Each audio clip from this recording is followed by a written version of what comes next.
Hi everybody, today we'll be doing an overview and a review of custom Fighstick Enclosure from ArcadePC.MX. Enclosure is handmade and comes to me all the way from Veracruz, Mexico.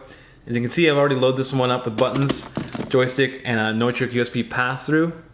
These items did not come with it, but you can opt to buy a completed Fighstick as well. I put these in to do a test fit and see what my experience was with building and fitting different joysticks in it. Since all of this was a test fit, in this video I'm going to be mounting different buttons, joystick, artwork, as well as wiring everything up. My case, however, did come with some hardware for the joystick,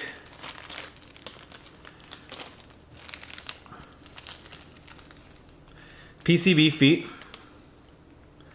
artwork, including the artwork button cutouts, and some extra hardware.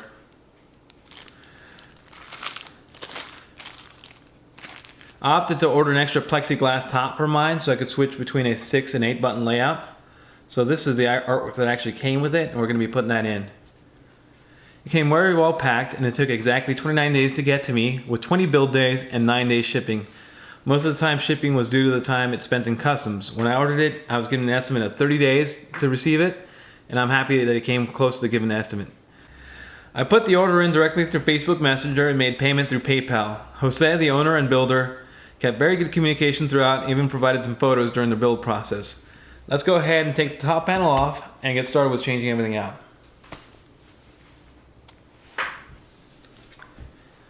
The top panel is held in place by these 6 screws. Let's go ahead and take these out.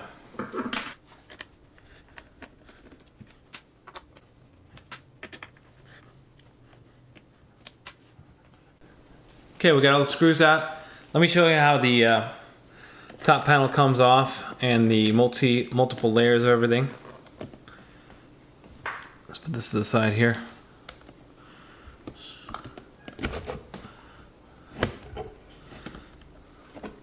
So the first layer is this plexiglass top, and like I said, we ordered a different one. This is the one that I decided to put on there for the test fit. The second layer is a support layer. So basically this doesn't really mount anything directly to it, but it's just an extra piece of support to keep your buttons nice and stiff. And the layer under that is your actual main panel where you mount your joystick. I mounted it with 2, but when we do the final mount, I'm going to put more screws in here. And you can see the button that cut out. I ordered this in a 8 button Vuelix or a 6 button Vuelix, but of course it's going to be cut out for 8 ahead of time.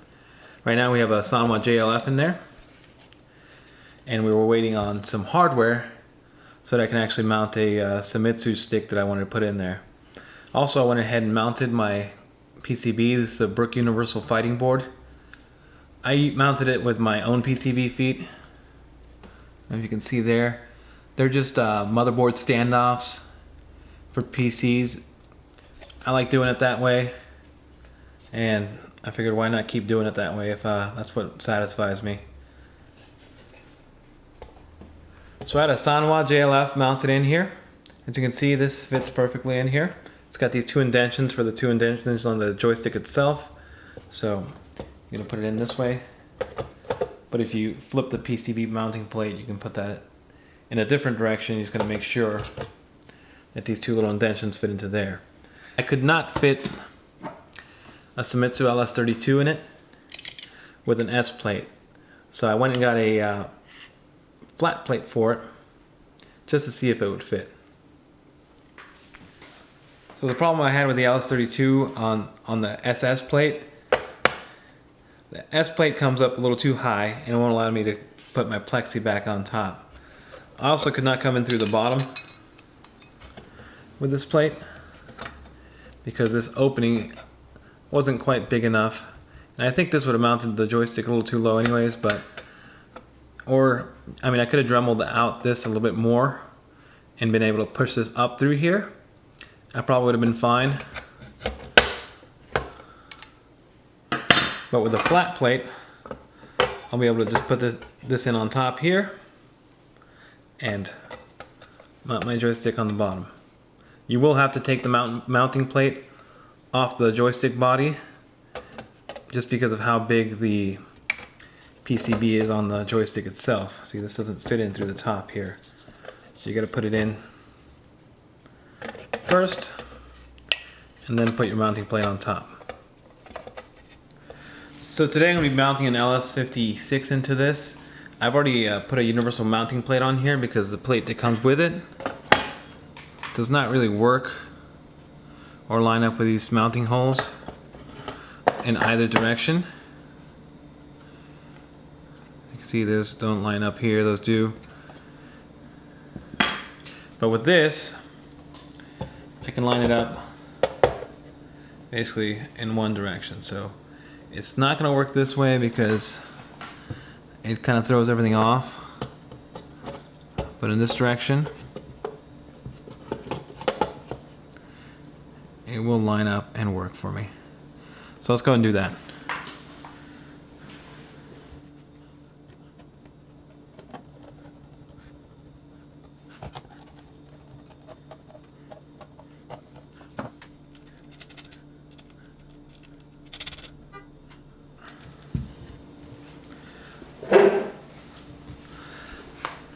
So also on this, I want my PCB to facing towards the buttons because that's the way I made my harness. It's a pretty short harness. It's going to go from here to here. So I'm going to go ahead and rotate this now.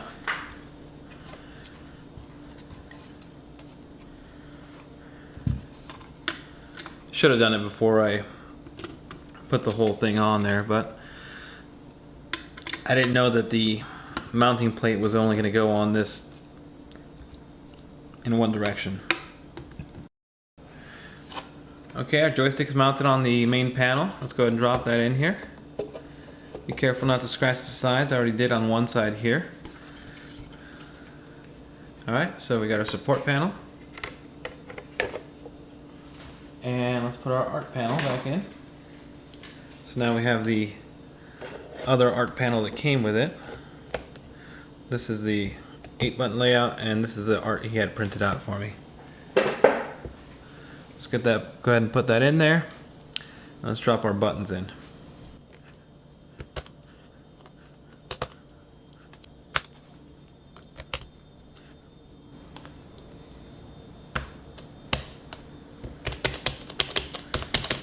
Okay, all our buttons are mounted.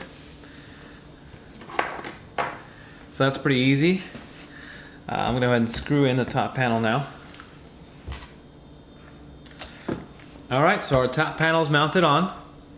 One thing I do appreciate about this is how the screw holes are all countersunk, so they won't scratch up your hand when you're going over them. You know, comfort's something very important when playing on a fight stick. You don't want it to scratch up your hand with any sharp edges or anything that's out of place. In this case, I think everything sits out of the way really nice, so even if I'm rubbing up on it on accident or on purpose, I'm not really hurting myself or causing any strain on myself. So now I'm going to go ahead and wire everything up. This will be a little bit different depending on what harness and what PCB you're using. So I've already made my own harness ahead of time for the buttons up here, for the joystick, and for all my face buttons. So let me go ahead and get that done. Okay, so I got my joystick wired in. All the directions are wired in the correct way. I wanted to test it out on the system. I seem to get that wrong sometimes, so I always like to double check before putting my bottom panel back on. Got my bottom panel. This is kind of cool. This is wrapped in kind of like a carbon fiber, white carbon fiber looking material, which actually makes for a nice surface on the bottom. I know most of these joystick cases nowadays come with a clear bottom, but this is kind of nice change. And I know this only works one way because I tried it before. Let's see which way is the most comfortable. There you go, bottom panel's back on. Also worth noting that these holes are also countersunk, so they're not in your way. And here's the 4 little rubber feet. So there you go, guys. We're all built up in the case. All the parts fit in there perfectly with, you know, minus having to change the joystick mounting plate for it. Everything else is perfect on it. Buttons worked exactly as they should. One thing I did not like was I chipped the paint while I was putting this plexi in and out so many times. I think, you know, I didn't realize when I did, but I changed this out so many times that I ended up chipping the paint a little bit. I'll show you the picture here. And then one other thing is, I think the buttons in the back could be recessed a little bit less. I think they need to be just out just a little bit so that it's not all the way down in that rim, because I'm kind of going really deep into there. Which, it makes sense, you know, sometimes you don't want to be touching your auxiliary buttons. But for me, I think I'd like them a little bit higher, but that's just a personal preference thing. I really like the angles and cuts on this case. I like the bottom, what they did with it, with this wrap on it. Nitric cutout worked out perfectly. There was screw holes pre-drilled in here, so it made it really easy to put it in there. So if you guys like it, go ahead and check out ArcadePC.MX or check out his Facebook page and message him on there if you want to get one of these. If you like this video, go ahead and hit like and subscribe for more videos like this. I also have more reviews coming. I have a faux hammer case coming in the mail. I also have a surprise case from another company coming here pretty soon. So I'll have more reviews there. I have more LED stuff coming to my channel as well, so keep your eyes out for that. Alright guys, we'll see you on the next one. Bye.